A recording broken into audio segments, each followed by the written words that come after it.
Hello à tous et bienvenue sur le podcast du Cappuccino et des livres. Le temps d'un cappuccino, nous allons parler de livres et d'écriture, mais pas que.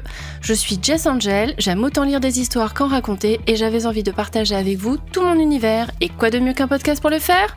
Alors allons-y, c'est parti !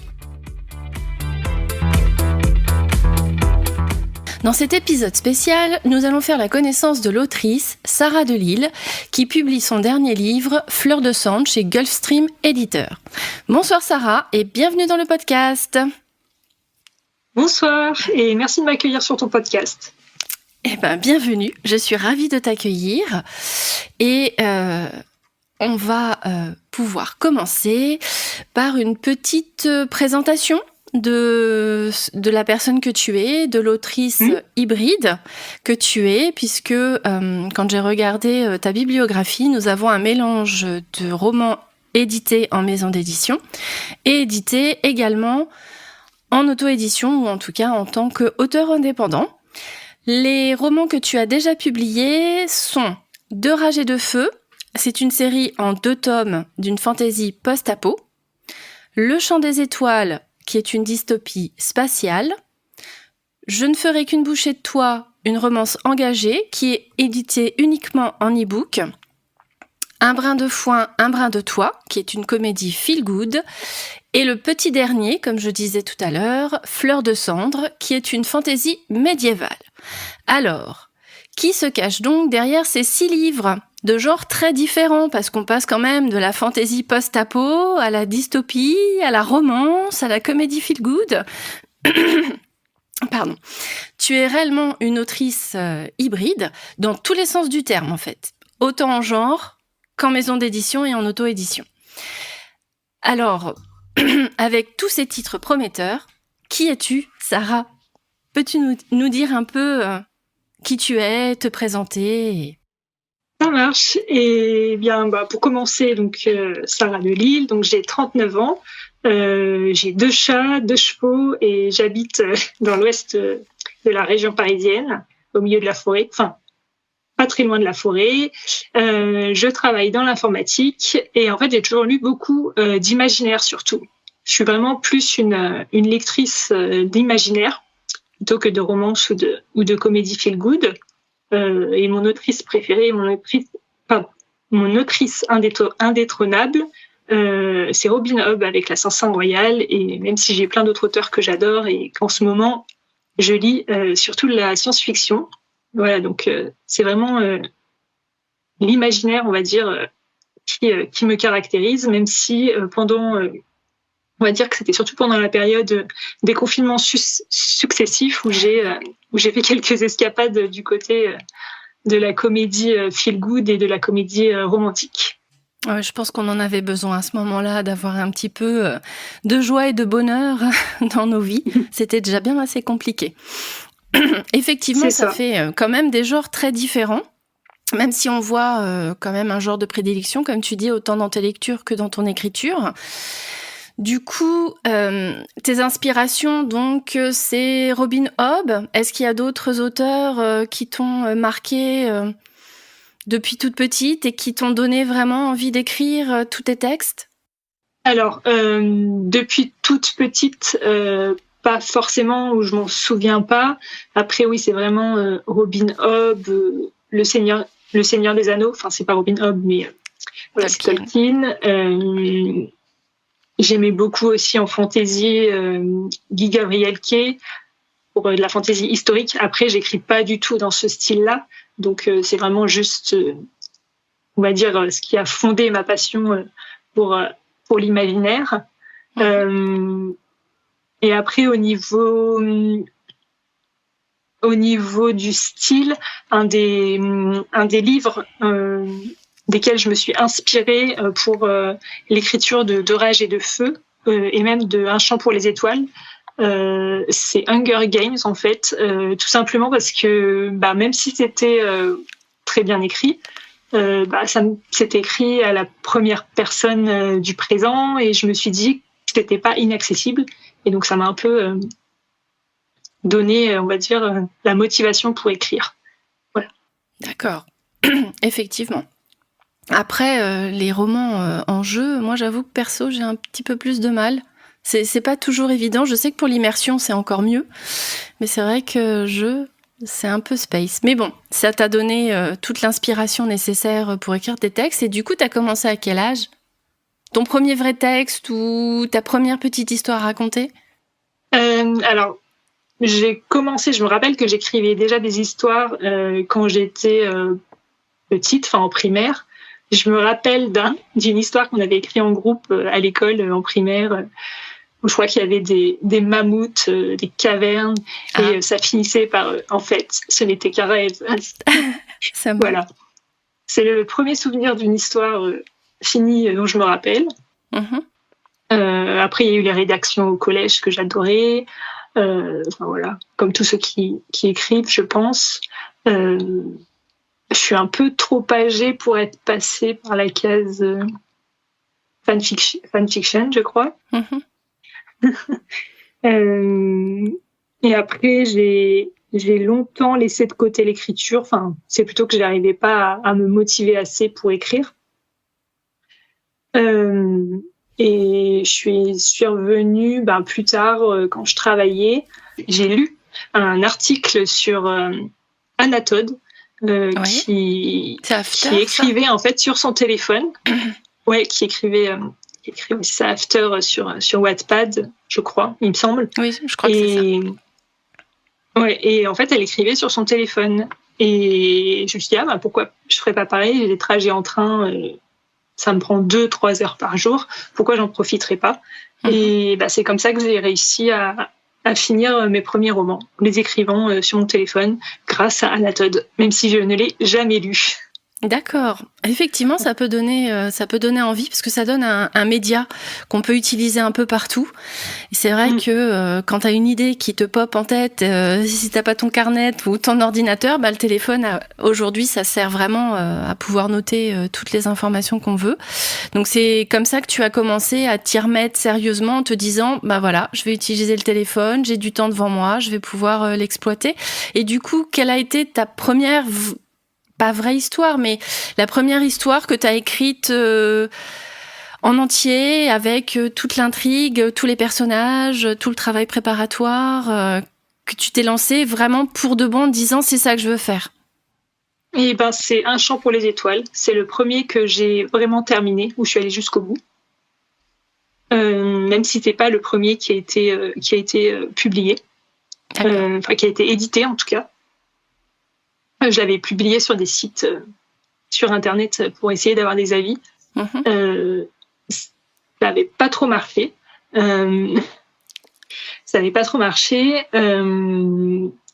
Et donc, je l'avais laissé de côté. Et c'est après la publication de Rage et de Feu, donc qui est venu après, qui a été le premier édité, mais qui n'était pas le premier écrit. C'est après qu'Un chant pour les étoiles a été retravaillé et que j'ai pu le faire éditer. D'accord. C'est déjà pas mal. Et du coup, comment ça t'est venu de Rage et de Feu ? Parce que 2 tomes, c'est pas mal. Hein. C'est pas une petite, c'est pas un petit one shot qui se balade par-ci par-là. C'est une belle série. Comment t'as été inspirée pour écrire ce roman-là ? Alors c'est très simple. Déjà à la base, j'avais pas prévu les 2 tomes. À la base, c'était un seul tome.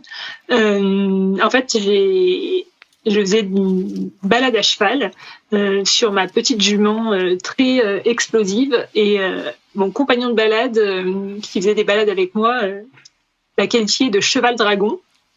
Et donc là, cheval dragon, tout un univers est venu se greffer, à cette idée, voilà.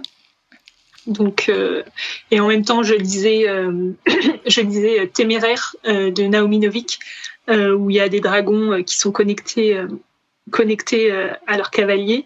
Et donc je me suis un peu aussi inspirée de ça.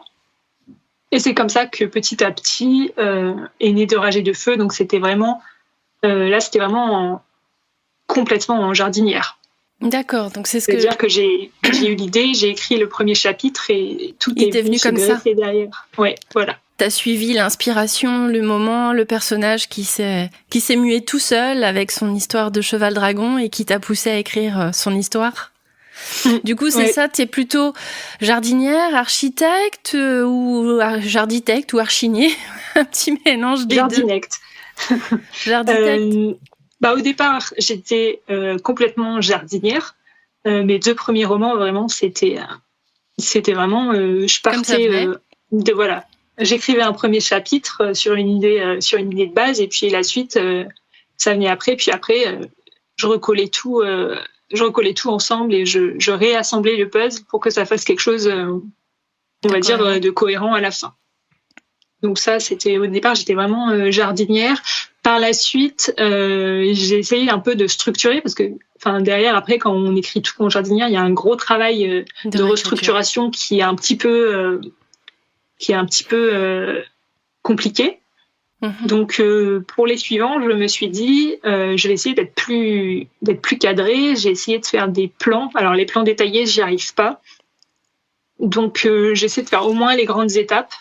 C'est-à-dire il y a tel rebondissement, c'est ça que je veux dire dans mon roman. Enfin voilà. Je pars pas toujours avec la fin. Souvent la fin elle vient en cours de route.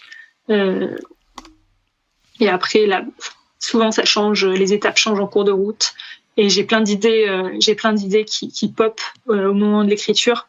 Et puis c'est vraiment quelque chose que j'aime beaucoup, avoir les idées qui surgissent au moment où j'écris. C'est vraiment quelque chose que j'aime beaucoup dans l'écriture. Ah bah c'est se laisser porter par son histoire, par les personnages. C'est vrai que des fois, moi je sais pour être passée par là, que j'étais en train d'écrire un truc et le personnage a décidé qu'en fait il allait faire comme si, et je me suis dit mince. Est-ce que ça colle avec la cohérence du récit ? Est-ce que ça colle avec l'époque ? Est-ce que ça colle avec l'histoire ? Parce qu'il avait décidé que il allait prendre un téléphone portable pour envoyer un texto. Et je me suis dit, mince, comment je vais faire maintenant ? Mais c'est vrai que c'est beaucoup plus marrant, je trouve, beaucoup plus agréable en fait de se laisser porter. Que t'aies une ligne directrice pour pouvoir bien suivre ton texte et ne pas avoir de syndrome de la page blanche comme on dit. C'est vrai que c'est plus simple en fait. Tu te laisses vraiment porter, tu vis l'histoire avec eux, par eux, et c'est ce qui rend le travail d'écriture vachement intéressant en fait. En tout cas pour ce qui est mon avis. Mais je suppose que du coup, pour toi, c'est pareil. En fait, se laisser porter, c'est ce qui compte le plus. Et dans toutes les histoires que tu as écrites, est-ce qu'il y en a une que tu préfères plus qu'une autre ou que tu as eu, par contre, beaucoup plus de mal à écrire, plus de facilité, plus de difficultés ? Est-ce que tu as... Alors, on va dire que mon petit chouchou dans mes romans, ça a longtemps été De rage et de feu, parce que j'avais un affect particulier pour le personnage principal, pour le côté chevaux-dragon, pour l'univers.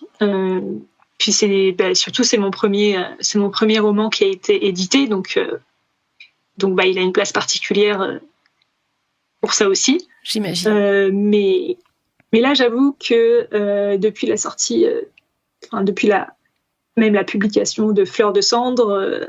Il pourrait peut-être être détrôné parce que je trouve quand même que l'histoire est un peu plus mature, le style est un peu plus mature, donc j'ai peut-être un peu plus de satisfaction après l'avoir écrit.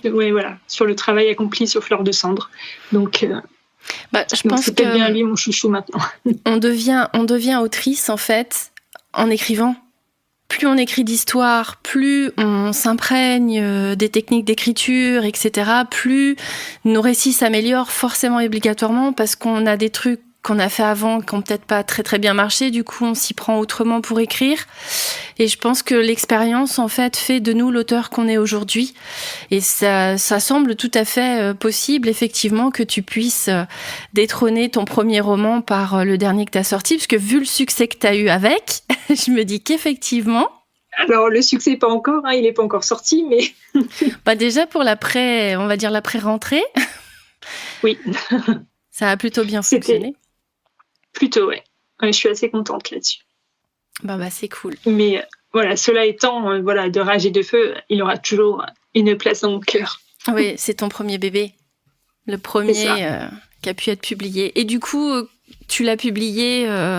Comment tout ça t'est venu ? T'as fait des soumissions à des maisons d'édition ? Tu t'es dit, non, je vais l'auto-éditer ? Ou comment t'as fonctionné avec ton premier roman ? Comment tu voulais qu'il soit mis en avant ? Alors pour Deux rages et de feu, au départ, il était dans mon téléphone. Enfin, c'était pas un texte tout à fait fini de travailler. Et à un moment donné, j'ai vu passer un concours, je crois que c'était pour Mademoiselle, je crois, le magazine qui organisait un concours. Je sais plus le thème, s'il y avait un thème. Et je m'étais dit que ça correspondait, enfin que je pouvais l'envoyer. Donc du coup, j'avais pris mon texte, j'avais pris mon courage à deux mains aussi.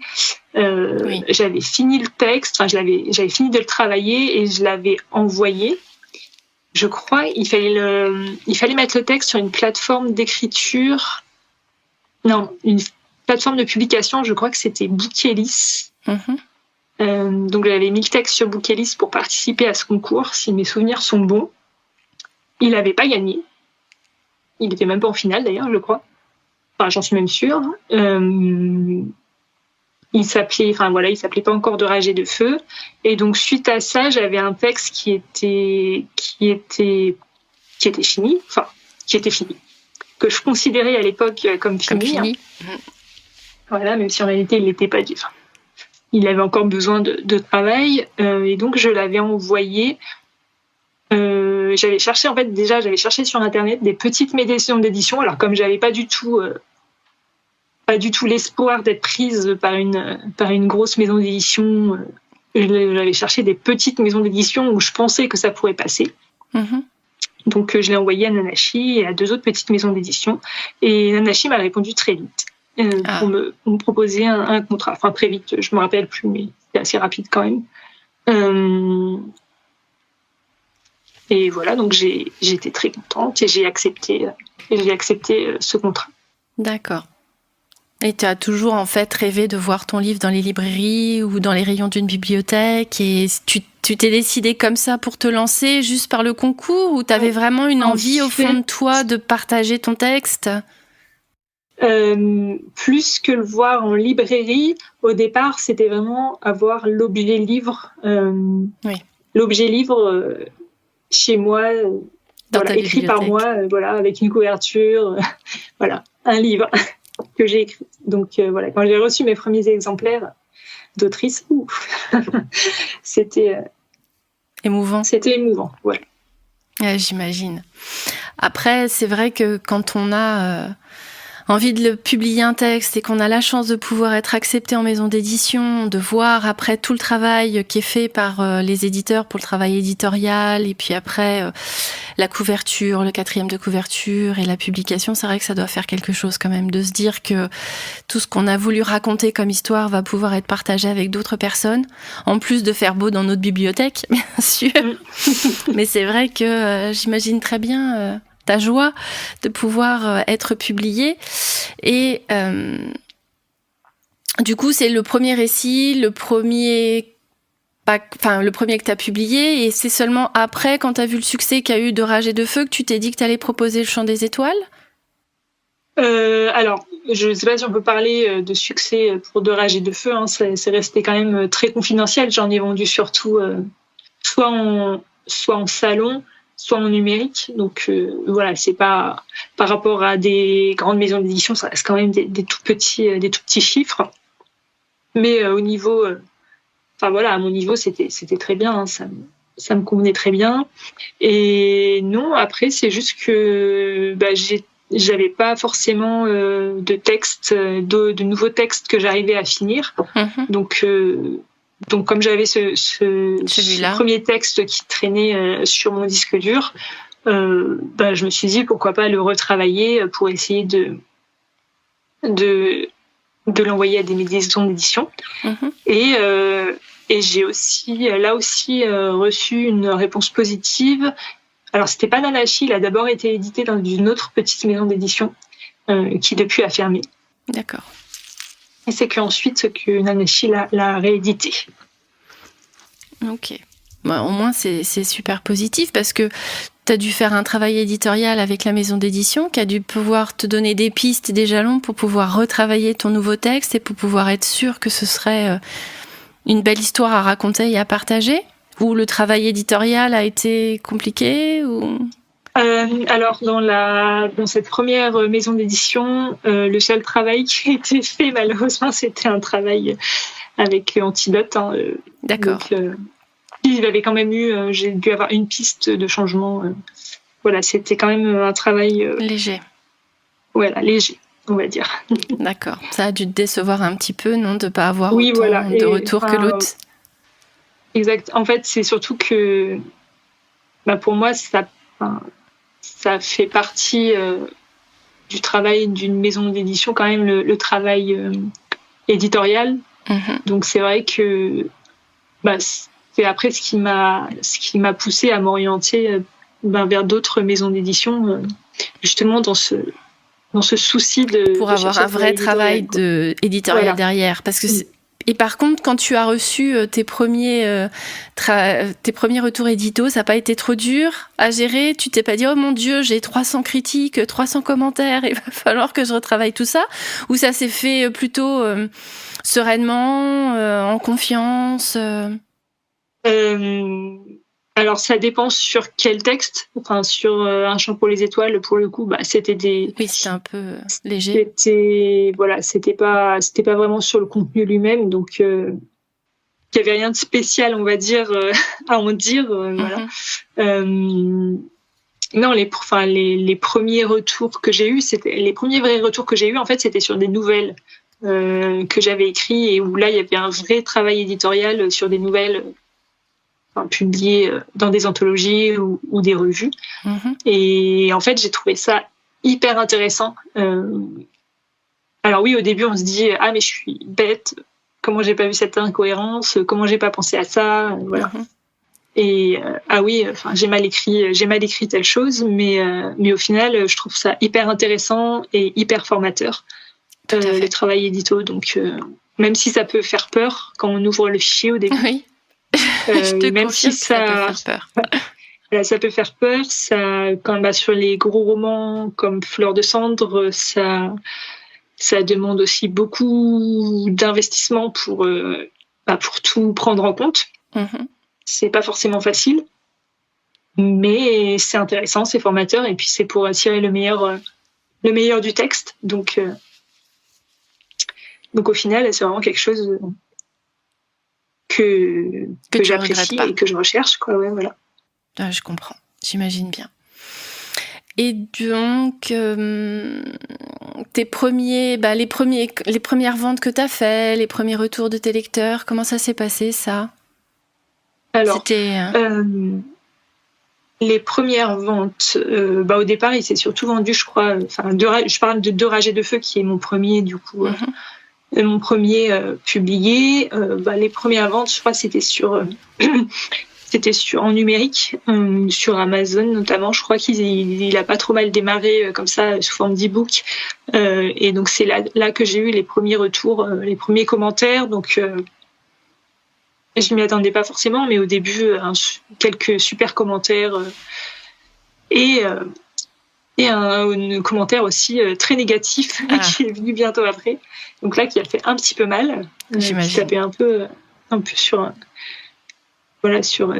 des choses qui me tenaient à cœur. Donc là, ça a été un peu difficile, hein, quand on est autrice, quand on écrit des textes, et qu'on veut les publier, il faut s'endurcir un petit peu. Hein. Oui, on peut malheureusement pas plaire à tout le monde.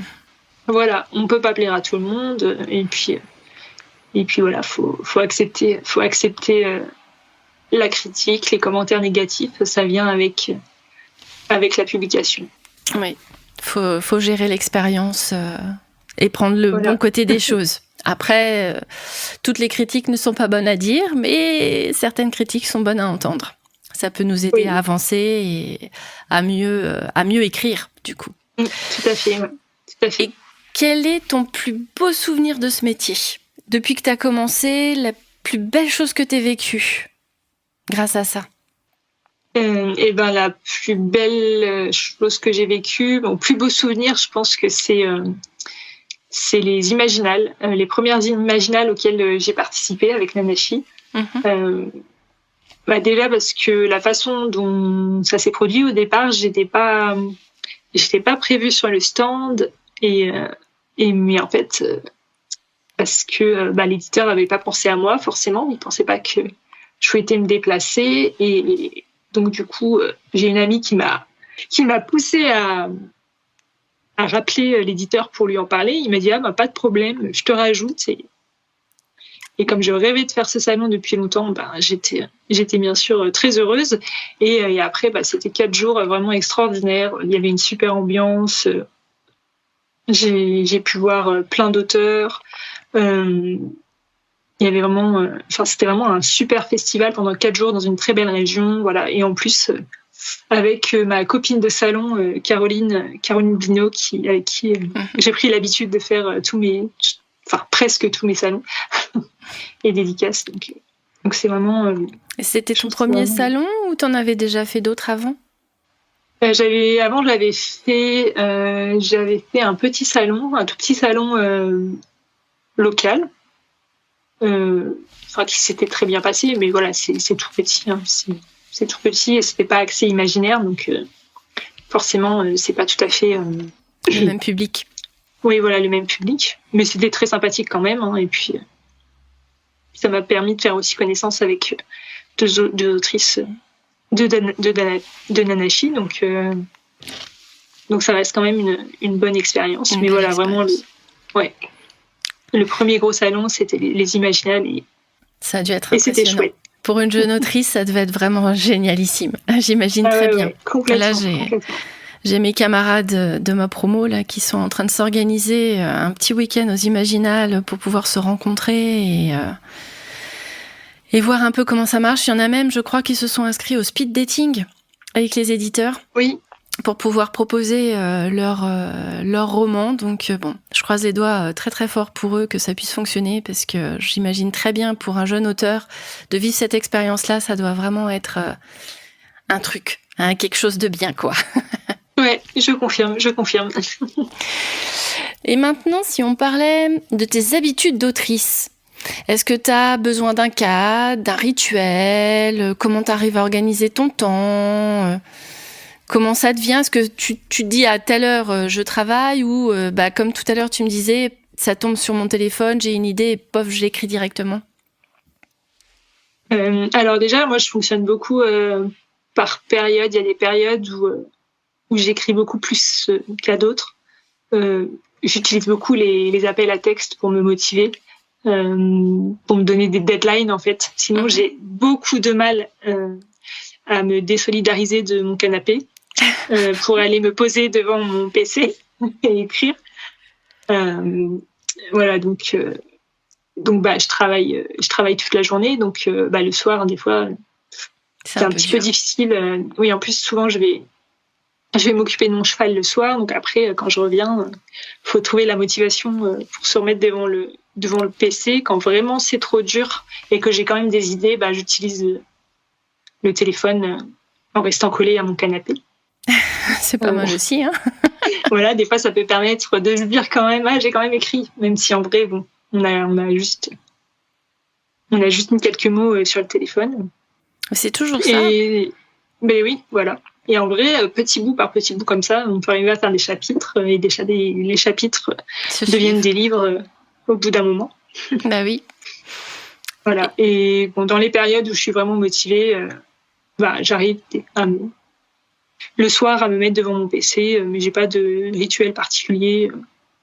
Pas de thé, pas de cappuccino, pas de gâteau, de bonbons, ou un rangement bien précis de ton bureau où chaque chose est à sa place. Non, pas du tout. Enfin, le café en général. Si c'est le soir, plutôt du décaféiné du coup. Et si c'est le week-end, du café. Mais non, sinon, à part ça, je vois pas. Pas vraiment. Sans musique. Sans musique. Ou des fois, s'il y a de la musique, que j'ai oublié d'éteindre la musique, je fais plus attention quand j'écris. J'y fais plus attention. D'accord. Et puis les chats aussi sur le clavier, donc enlever le chat. C'est pas mal pour écrire. Réenlever le chat. Réenlever le chat. Oui, ils aiment bien se mettre... Parce que le chat a effacé la moitié du texte. Ah aussi, oui. Ça peut arriver. Ah, ça c'est ballot. Ça est déjà arrivé. Mince. Le chat est jaloux de ton clavier, c'est pour ça. C'est ça. D'accord. Bon, maintenant qu'on a fait un peu plus connaissance avec toi, qu'on sait comment tu travailles en tant qu'autrice, comment tu es inspirée pour écrire tes romans et comment tu les écris, on pourrait maintenant t'écouter nous parler de ton dernier roman, de ton actualité, de ta dernière sortie, Oui. Fleur de cendre, qui est donc publiée chez Gulfstream Éditeur. Alors, de quoi parle ton roman ? Comment t'es venue l'idée de ce roman ? Comment tu as été inspirée pour ? Et puis, après, comment s'est passée ta soumission à la maison d'édition ? Voilà un peu ton retour d'expérience sur ce texte et puis de quoi ça parle ? Ok, très bien. Alors, pour présenter un petit peu le roman, Fleur de cendre, donc c'est une fantaisie médiévale, 15 ans et plus. D'accord. Au niveau pour le public. C'est l'histoire d'Angre, la jeune fille d'un duc qui un jour est défigurée par le feu et qui, suite à cet incident, est rejetée aussi bien par son père que par son fiancé et qui se réfugie dans le château d'une mystérieuse marquise aux confins du royaume. Mm-hmm. Donc là-bas, elle va intégrer un groupe de suivantes qui s'entraînent à la magie et au combat dans le but de lutter contre des démons qui surgissent des profondeurs de la terre. Waouh, tout un programme, dites donc. C'est ça. Donc les thématiques, forcément, c'est l'apparence, la tyrannie de l'apparence, c'est la sororité, c'est une quête de liberté de soi, l'acceptation de soi. Mm-hmm. Voilà, c'est un récit quand même assez féministe, parce que c'est une de mes marottes d'autrice. Hein. Voilà, je suis une personne assez féministe. C'est bien aussi, hein, ça donne plein d'idées d'histoires à raconter pour pouvoir exprimer son opinion tout en le mettant dans une belle histoire. C'est bien. Et j'espère. Mais oui, je suis sûre. Vu le succès que tu as eu ce week-end au salon, j'en suis sûre. Il n'y a pas de souci de ce côté-là. Et comment ça t'est venu, du coup, d'aller soumettre ton roman à Gulfstream Éditeur, pardon. Tu as, je crois que j'ai vu sur ta page Instagram que tu répondais à un concours ou quelque chose comme ça, je sais plus. Un appel à texte. Un appel à texte, d'accord. Ouais. En fait, j'avais fini la première réécriture de Fleur de cendre, qui s'appelait pas Fleur de cendre à l'époque, mais on va l'appeler comme ça. Et je l'avais envoyé en bêta lecture pro. C'était une relecture. J'avais eu assez vite des retours. Et à ce moment-là, à peu près, il y avait eu l'appel à texte qui avait été publié sur la page Insta de Gulfstream. Mm-hmm. Et c'est une maison d'édition qui m'avait toujours fait de l'œil, on va dire. Oui, ils ont des beaux titres. Voilà, ils ont des beaux titres, ils ont des beaux livres. Voilà. Donc, quand j'ai vu ça, je me suis dit, c'est l'occasion de finir la dernière réécriture de mon roman et de leur envoyer. Donc c'est ce que j'ai fait. Voilà, je leur ai envoyé je crois qu'ils ont publié l'appel à texte en début août et j'ai dû leur envoyer début septembre mon roman. D'accord. Et ils ont mis beaucoup de temps à te répondre ou comment ça s'est passé, ça ? Parce que c'est vrai que soumettre son dossier, c'est éprouvant aussi, ça. Et ils ont mis 10 jours à me répondre. Waouh. C'est plutôt rapide. C'était assez... 10 jours, quelque chose comme ça. Oui, si, c'est ça, 10 jours.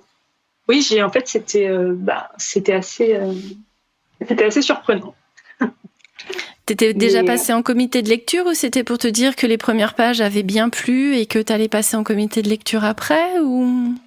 Non, j'avais reçu un premier mail au bout de quelques jours pour me dire qu'il passait en comité de lecture et pour me demander si le texte il était toujours disponible. Mm-hmm. Je venais de le finir, donc oui, il était toujours disponible. Et non, après, au bout de 10 jours, c'était le mail d'une éditrice pour me dire qu'il souhaitait publier mon roman. Waouh, T'as dû te dire face au mail, oh mon Dieu, oh my God. C'est ça. Mais je me suis, j'étais tellement contente que je me suis même pas rendu compte que les délais étaient très serrés, parce que c'était pour une publication en avril, là. Ah oui, effectivement, avec tout le travail édito. Et c'est vrai que c'était assez rapide. Tout s'est enchaîné vraiment très vite. D'accord, et ça n'a pas été trop dur le travail édito? Tu as quand même eu des bons commentaires et tu as pu retravailler en toute conscience ton texte? Le travail édito en lui-même était très intéressant. C'est toujours... j'ai des retours de l'éditrice qui m'ont permis d'améliorer mon texte. J'ai d'abord dû faire une première réécriture suite aux premières suggestions de l'éditrice. Et après, il y a eu d'autres phases...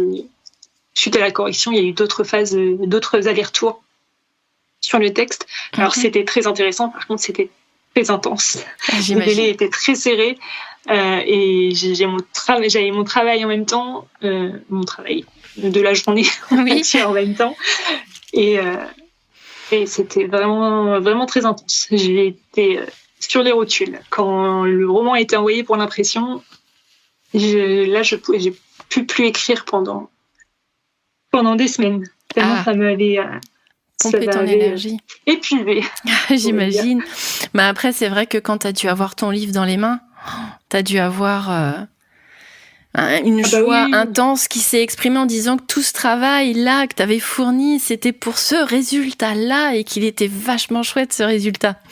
Ah oui, après, c'était intense et c'était dur, mais j'ai absolument pas regretté. J'avais signé pour et j'étais prête à ça. J'étais motivée. Donc, j'imagine. Gulfstream, c'est pas mal.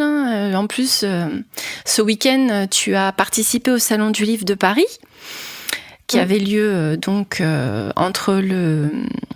Quel jour on était? Entre le 12 et le 14. Je crois que ça a commencé le 11 pour l'inauguration. Et c'est un salon, c'est un grand salon. T'imagines qu'en plus des Imaginales, t'as pu faire le Salon du Livre de Paris et qu'en plus, le jour où je t'ai vu, t'étais assis à côté d'Ariel Holz. Quand même, c'est pas rien. Oui, c'est vrai. Il avait quand même un petit peu plus de monde que moi, mais... Oui, mais c'était déjà pas mal. Non, j'avoue, Quand j'ai vu la fin du week-end avec tous tes livres qui avaient disparu, je me suis dit que tu avais eu quand même pas mal de succès. Oui, non, ça m'a vraiment fait plaisir. Déjà, c'était le premier salon que je faisais avec Gulfstream et c'était vraiment une super ambiance. C'était vraiment très sympa. Et puis, que des lectrices et des lecteurs adorables qui ont pris mon livre. Donc, c'était vraiment une super expérience. Ah oui, signer des dédicaces, ça doit faire quelque chose. Oui. Après, c'est pas toujours facile. Oui, parce qu'il faut pas. C'est dur de pas dire la même chose à tout le monde et d'avoir une dédicace un peu plus personnalisée. Ou c'est le fait d'avoir beaucoup de monde qui vient te voir et du coup d'être pris d'assaut par toutes les personnes qui sont ravies de te rencontrer. Alors, moi, ça me dérange pas d'être prise d'assaut par toutes les personnes qui veulent me rencontrer, venez, il n'y a pas de souci. Non, oui, effectivement. Alors, faire une dédicace personnalisée à chaque personne, j'avoue, c'est un petit peu compliqué. J'essaie de pas avoir tout le temps la même, mais bon, des fois, forcément, il y a des choses qui reviennent. Alors après, c'est aussi que j'écris très peu à la main maintenant. J'écris beaucoup sur PC, mais très peu à la main, donc il faut retrouver... faut arriver à écrire des choses sans trop de ratures. Donc, ah oui, faut pas faire de fautes. Il y a quelques ratures et des fois, les mots s'en mêlent un peu avec la fatigue. Ah, j'imagine, oui, ça doit être intense. Quand tu fais ça 3 après-midi, 4 après-midi, t'as fait ça 3 après-midi? 3 après-midi, oui. Bon, après, moi, ça va, j'ai pas trop à me plaindre. J'étais quand même encore sur un volume raisonnable. Je pense aux écrivains de best-sellers qui pendant 3 heures enchaînent les livres, enchaînent les dédicaces.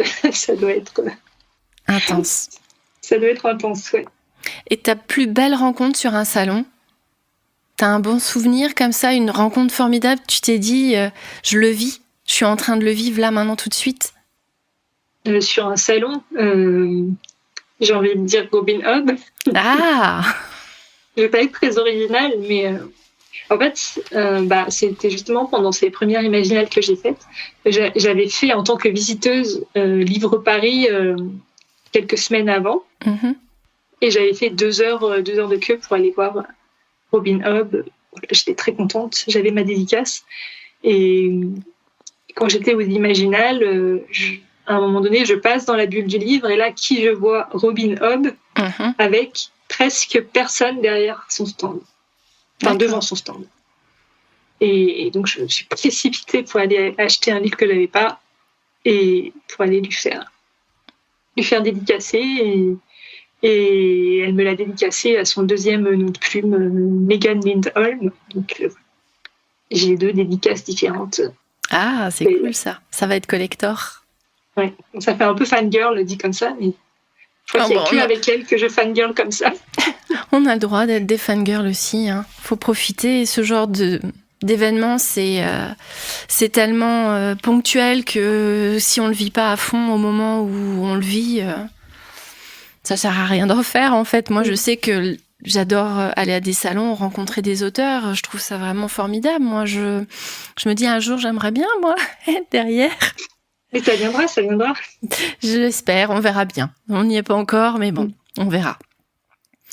Maintenant qu'on a parlé de ton projet actuel, est-ce que tu as de futurs projets? Alors j'ai bien compris que c'était un peu difficile et que tu étais un peu en mode pause parce que ça a été très très très très très intense. Mais est-ce que tu commences déjà à réfléchir à un nouveau projet? Tu as peut-être des idées qui commencent à popper à droite, à gauche? Oui, en fait, j'ai commencé l'écriture d'un roman il y a quelques mois, mais dont j'ai beaucoup de mal à avancer dessus. J'essaye, je m'acharne, j'essaye. Des fois, je me dis, je vais passer sur une autre idée parce que c'est trop difficile. Mais au final, j'y reviens quand même. Donc, Alors après, ça peut être, tu sais, il y a des auteurs qui ont comment ils appellent ça? Des manuscrits doudou, des livres doudou. C'est des manuscrits, des textes qu'ils écrivent et ils y reviennent quand ils ont envie d'autre chose que d'un travail très pointu sur un sujet et hop, ils se mettent à écrire et ça peut donner des bons projets parce qu'il y a des projets doudou, voilà, des fameux projets doudou comme on dit. Je parle... Là, je sais pas si c'est doudou parce que c'est quand même un peu un challenge pour moi. C'est quelque chose qui est un peu complexe, on va dire, pas extrêmement complexe, mais un peu complexe dans la façon dont c'est écrit. En plus, quand j'ai écrit Fleur de cendre, je m'étais rendu compte que j'avais beaucoup plus de mal à écrire les scènes en intérieur que les scènes en extérieur. Donc, je m'étais juré que le prochain que j'écrirais, il se passerait complètement en extérieur. D'accord. Et là, c'est quasiment un huis clos. Ok. Voilà. Non, pas tout à fait un huis clos, mais presque. Ça se passe beaucoup en intérieur. Donc, je me dis, mais pourquoi je fais ça? C'est pour te challenger. Ouais. C'est ça. J'ai une partie de moi qui aime bien torturer l'autre partie. Enfin, je sais pas. Si ça se trouve, c'est tes personnages. Ils se cachent dans un coin et se disent, allez, tiens, on va aller lui faire un petit challenge. On va se mettre dans des situations abracadabrantes et on va la laisser nous écrire notre histoire. Voilà, mais voilà. Sinon, j'ai plein d'autres idées qui attendent d'être écrites. D'accord. Mais j'écris pas très vite et... Parce que j'imagine qu'entre le travail qui paye les factures et le travail imaginaire, il faut aussi trouver du temps pour s'organiser, pour pouvoir se poser, pour pouvoir se laisser aller à écrire et à créer quelque chose. C'est pas forcément toujours très évident, je me doute bien. Oui. Après, il y en a qui y arrivent très bien. C'est aussi, c'est aussi à moi de travailler sur moi pour des fois arriver à un peu me botter les fesses pour écrire et puis toujours lutter contre la procrastination. Cette impression d'écrire, que je vais jamais arriver à sortir un nouveau roman et que ma carrière est finie. Sans même avoir commencé, mais non, faut rester positif. Après, moi je sais que on m'a souvent dit, mais prends rendez-vous avec toi-même. En fait, tu prends rendez-vous tel jour, telle heure, tu dis à ce moment-là j'écris. Peu importe que tu écrives ou pas quelque chose, le fait juste de te donner rendez-vous pour écrire et te dire je vais écrire, au final, ça peut aider, tu vois, dans certaines situations. J'essaye de le faire, mais j'ai tendance à être toujours très en retard à mes rendez-vous avec moi-même. Et parfois, je me mets même des lapins à moi-même. D'accord. Mais bon, quand les projets poperont et que tu auras des histoires à raconter, je suis sûre que tu trouveras toujours le temps pour les écrire, que ce soit dans les transports en commun ou du fond de ton canapé. Ouais. Mais là, j'avoue que le festival du Livre de Paris, ça m'a bien redonné envie de me forcer à reprendre mon texte, là. Ouais, à avancer.